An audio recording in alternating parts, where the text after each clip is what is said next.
Episode 11 की शुरुआत में सारे ही लोगों ने गौरिया को एक चेयर से बांध कर रख दिया था। जैसे ही उसको होश आता है वो अपने आसपास देखती है और सारे लोगों से पूछती है कि तुम लोग ये सब मेरे साथ क्यों कर रहे हो। तले कहता है मैंने तुमको रेड कार्ड दिया था टाइम को ये एहसास दिलाने के लिए कि जब कोई अपना हर्ट होता है तो कैसा फील होता है। मैं तुम्हें ऐसे बांधना तो नहीं चाहता था लेकिन मेरे पास और कोई ऑप्शन नहीं था। तुम टेंशन मत लो, सब कुछ जल्दी ही खत्म हो जाएगा। दूसरी तरफ हम थाइम को देखते हैं जो बहुत ही गुस्से में तले के पास जा रहा था। तभी उसे केविन का कॉल आता है। वो बताता है रेन पर किसी ने अटैक कर दिया है। फिर केविन पूछता है कि तुम कहाँ पर हो। थाइम बताता है मैं तले के पास जा रहा हूँ। केविन उसे एमजे से बात करने के लिए बोलता है। एमजे बताता है एक एंटी F4 ग्रुप है और उस ग्रुप में ऐसे ही लोग हैं जिनको हमने रेड कार्ड दिया था और उस ग्रुप का कनेक्शन फूफा से है। फूफा वही लड़का था जिसको थाइम ने रेड कार्ड दिया था। तले गौरिया को बताता है तुम में से एक लड़के फूफा को रेड कार्ड मिला था और ये सब मैं उसी का बदला लेने के लिए कर रहा हूँ। गौरिया पूछती है कि क्या वो तुम्हारा भाई था तो तले हंसते हुए बोलता है वो एक इडियट था। फ्लैशबैक सीन में हम देखते हैं जब तले छोटा था तब कुछ लोग उसके पैसे चुरा कर भाग रहे थे। तले उन लोगों पर अटैक करने ही वाला था लेकिन तभी फूफा वहाँ पर आकर उसको रोक देता है और चोरों को पकड़ने के लिए पुलिस बुला लेता है और तभी उनकी दोस्ती हो गई थी। तले बताता है उसके डैड बहुत अच्छे थे, मैं एक अनाथ था, उन लोगों ने मुझे अडॉप्ट किया फिर पढ़ा लिखा कर बड़ा किया। फूफा बिल्कुल मेरे भाई जैसा है, वो इतना टैलेंटेड है, मुझे पता था कि उसका फ्यूचर बहुत ब्राइट है पर F4 ने उसकी लाइफ खराब कर दी। फिर गौरिया उसको पूछती है कि क्या तुम इस स्कूल के स्टूडेंट नहीं हो। तले बताता है मैंने स्कूल के सिस्टम को हैक करके अपना नाम ऐड करवा दिया था। पता चलता है कि तले कंप्यूटर्स में बहुत अच्छा था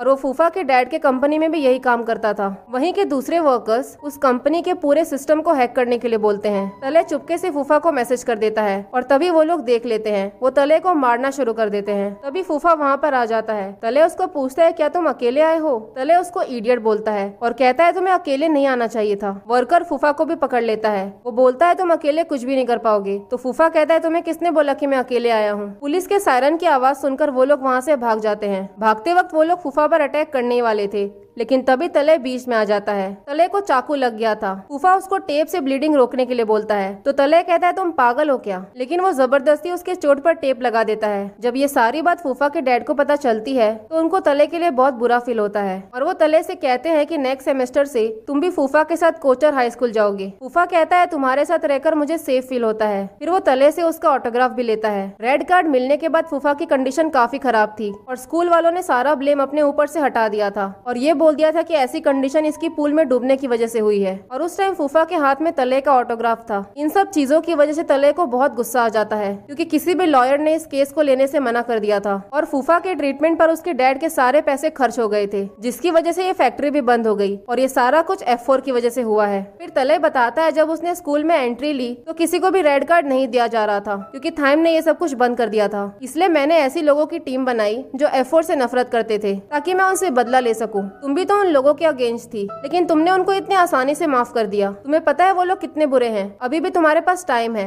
हमारे साइड में आ जाओ। गौरिया कहती है तुम्हारे करने का तरीका ठीक नहीं है। तले बोलता है मैं कौन सा तरीका अपनाता, उन लोगों के पास कितने पावर्स हैं, कोई उनका कुछ भी नहीं बिगाड़ सकता। गौरिया कहती है तुम्हें पता भी है वो लोग बदल गए हैं। फ्लैशबैक सीन में हम देखते हैं थाइम ने तले को हिट नहीं किया था, वो उसकी प्लानिंग थी। गौरिया कहती है मुझे खुद पर गुस्सा आ रहा है क्योंकि मैंने इस बात को ट्रस्ट कर लिया कि थाइम ने मुझे वो रेड कार्ड दिया है। ये सारी प्लानिंग तुम्हारी थी। तले कहता है उन लोगों ने जो भी किया है उनको पे तो करना पड़ेगा। गौरिया कहती है अभी भी तुम्हारे पास टाइम है, हम कोई दूसरा रास्ता निकालेंगे। लेकिन तले को गुस्सा आ जाता है। कुछ ही देर में थाइम भी वहाँ पर पहुँच जाता है। वो तले से कहता है गौरिया को छोड़ दो तो तले बोलता है मैं तुम्हारी तरह लोगों की लाइफ खराब नहीं करता। थाइम उसको पूछता है कि आखिर तुमको क्या चाहिए तो तले उसको रेड कार्ड दिखाते हुए बोलता है इस गेम के लिए तुम रिस्पॉन्सिबल हो। तुम्हें पता भी है तुमने कितने लोगों का नुकसान किया है। तुम लोगों को रेड कार्ड देकर उन्हें हर्ट करते हो और फिर पैसे फेंक कर सब कुछ कवर अप कर लेते हो। क्या तुम इस बात को एडमिट कर सकते हो। तो थाइम एक्सेप्ट कर लेता है। सारे लोग उसको पकड़कर मारना शुरू कर देते हैं। तले कहता है तुम्हें मार खाता हुआ देखकर मुझे बहुत सुकून मिल रहा है। गौरिया चिल्लाते हुए उसे ये सब करने से मना कर रही थी तो तले उसके पास आकर कहता है कि तुम भी ये अच्छा सा नजारा देख लो। इस सीन का मैं बहुत टाइम से वेट कर रहा था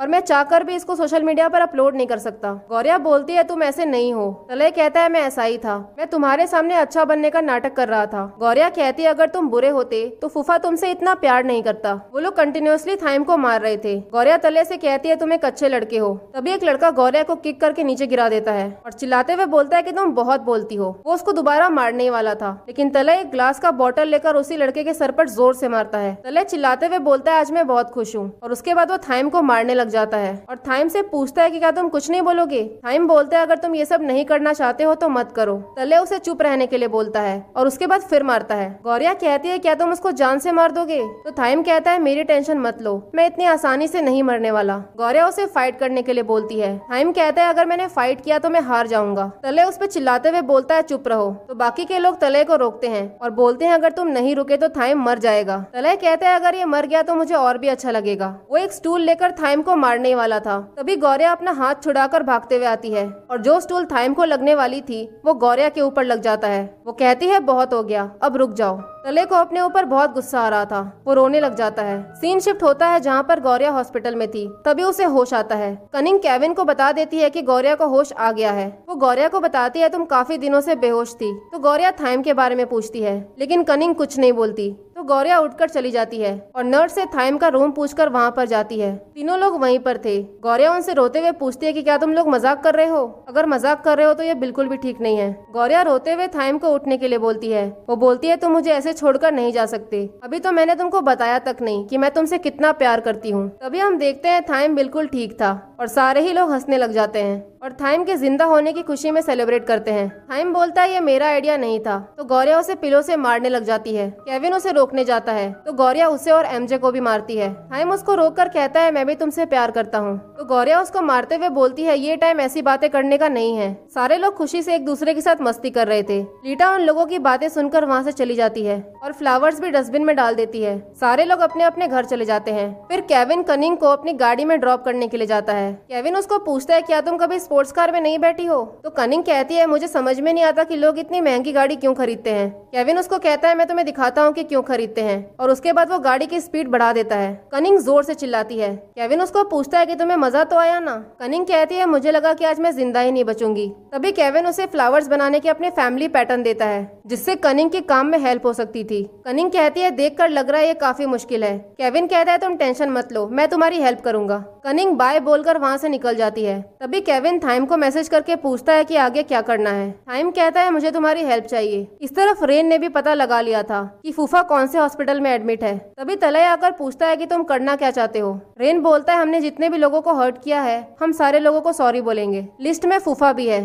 तलय कहता है ऐसा करने से तुम्हें कोई भी माफ नहीं करेगा क्योंकि तुम्हें आइडिया नहीं है तुम लोगों ने उनको कितना हर्ट किया है। फ्लैशबैक सीन में हम देखते हैं थाइम ने सारे लोगों के पास जाकर उनको सॉरी बोला था। प्रेजेंट में रेन कहता है सारे लोगों ने माफ कर दिया है, अब बस फूफा ही बचा है। तलय गुस्सा करने लग जाता है। रेन बताता है गौरिया से मिलने के बाद थाइम बदल गया है। तुम्हारा गुस्सा करना बिल्कुल सही है, लेकिन इस बात को यहीं पर खत्म कर दो। तलय कहता है मैं इतनी आसानी से ये सब खत्म नहीं करूंगा। फिर वो रेन को एक वीडियो दिखाता है जिसमें थाइम कन्फेस कर रहा था कि रेड कार्ड गेम के लिए वो खुद रिस्पॉन्सिबल है। तलय कहता है मैं इस वीडियो को इंटरनेट पर डाल दूंगा और तुम सारे ही लोग एक्सपोज हो जाओगे, तुम्हारी पावर भी किसी काम की नहीं होगी। ये सब सुनकर रेन टेंशन में आ गया था। दूसरी तरफ गौरिया जैसे ही घर पहुंचती है तो कुछ लोग उसको किडनैप करके अपने साथ ले जाते हैं और थाइम के घर पर ले जाते हैं। थाइम बोलता है मैंने इसको यहाँ पर लाने के लिए बोला था, ये नहीं कहा था कि इसको किडनैप करके लेकर आओ। गौरिया पूछती है कि तुमने मुझे यहाँ पर क्यों बुलाया है। थाइम कहता है मुझे तुमसे बात करनी थी। वो बताता है रेन तले से मिलने के लिए गया था और उसने मेरी वीडियो पोस्ट करने की धमकी दी है। अगर ये न्यूज बाहर आ गया तो सब कुछ खराब हो जाएगा,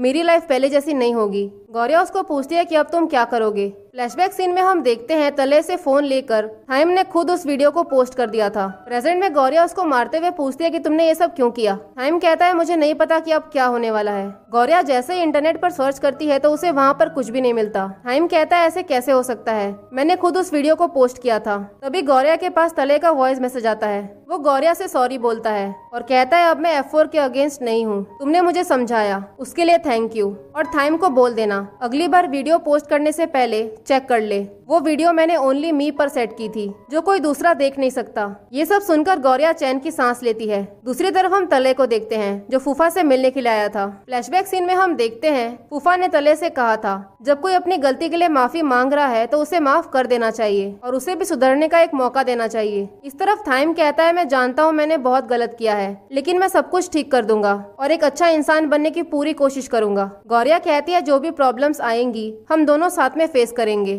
थाइम उसको थैंक यू बोलकर अपने साथ ले जाता है। बाहर उसने एक टेलीस्कोप मंगवाया था जिसमें वो गौरिया को मीटियर शावर दिखाता है। गौरिया कहती है पहले मैंने कभी भी नहीं देखा, लेकिन अनफॉर्चुनेटली ये कुछ टाइम के लिए ही है। तभी थाइम उसको एक पेंडेंट दिखाकर कहता है ये हमेशा रहेगा। वो बताता है मैंने तुम्हारे लिए स्पेशली बनवाया है, जिसके ऊपर गौरिया और थाइम दोनों का नाम लिखा हुआ था। थाइम उसको कहता है मैं तुमसे बहुत प्यार करता हूँ और हमेशा करूंगा, मेरी गर्लफ्रेंड बन जाओ। सीक्रेट स्टोरीज ऑफ आयरिस में हमें एमजे की स्टोरी दिखाई जाती है। वो कहता है मैंने उस दिन से उस प्लेग्राउंड में आकर खेलना चालू कर दिया और वो लोग हर मैच जीतने के बाद पार्टी करते थे। उस ग्रुप को स्कूल के स्टूडेंट्स नहीं पसंद थे, इसलिए एमजे ने उनको सच्चाई नहीं बताई थी। फिर एक दिन कुछ बच्चों ने आकर उनको चैलेंज कर दिया, जिसकी वजह से सब कुछ चेंज हो गया। और इसी सीन के साथ एपिसोड 11 यहीं पर खत्म हो जाता है। अगर आप लोगों को मेरी एक्सप्लेनेशन पसंद आई हो तो लाइक और सब्सक्राइब जरूर करें। Thank you for watching.